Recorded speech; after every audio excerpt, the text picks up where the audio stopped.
Okay. Can you spell your name? Say your name and spell your name. There we go. Thomas Pearce, ThomasPearce. Okay, thank you. And how are you involved in the union? I'm the course rep exec chair for this year, which is involved in the course rep system, and last year I was a school president under that system as well. So. Okay, and I understand that's how you got to the situation with Godfrey? Yeah, I knew Godfrey last year as he was the VP Education and Democracy then, and that's how I was involved mainly with him last year. This year it's been more just with Student Council, asking him questions, keeping all the SABs accountable really. So how are you affected by this petition that has been brought to light? The petition's interesting because personally I think that it's good for accountability in the union, but it also I don't know, it depends on how you see it, because the university see mostly Godfrey and Enzo in their work, in the meetings they work. So if Godfrey is VNC'd, then the relationship will have to change there. But at the same time, if we can't be accountable as a union, then people can do whatever they want in the SAB roles and just, well, they can just say what they'll do. They can say whatever they want to do and never do it and still get away with it. So coming from that, what's your kind of general opinion on the document, and how is this, like, why has it been brought to light, and how do you think it's been brought to light? I think it's been brought to light just due to frustration about transparency within the union, because when SABs are elected, they'll say they'll do this and they'll do that, and that's how they get elected. Part of the reason why people vote for them, and also obviously on their personality and things like that.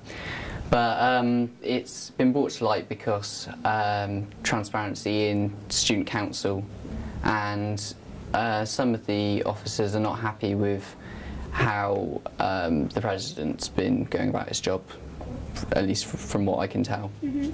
And would you be able to comment on the allegations made in the petition?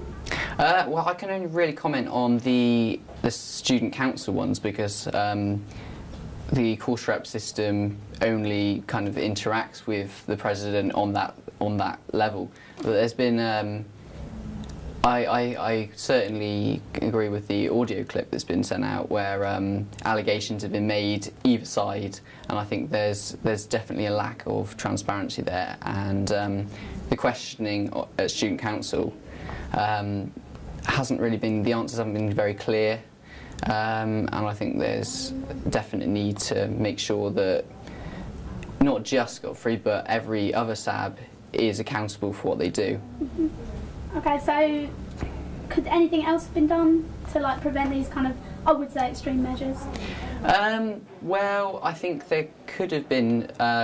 Again, I'll go back to transparency. I think if we had something stating, or some more kind of leadership on making sure each of the SABs are transparent, knowing what they do on a day-to-day basis, then we wouldn't get so frustrated.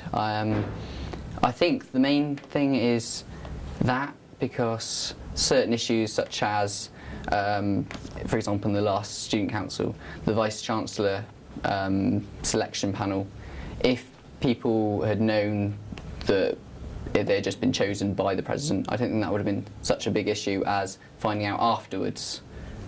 So, yeah. So, elections coming up, so we'll get a new President, new sabbatical officers. Yeah. How do you think this issue is going to change the way in which people, students and the union, think about their vote?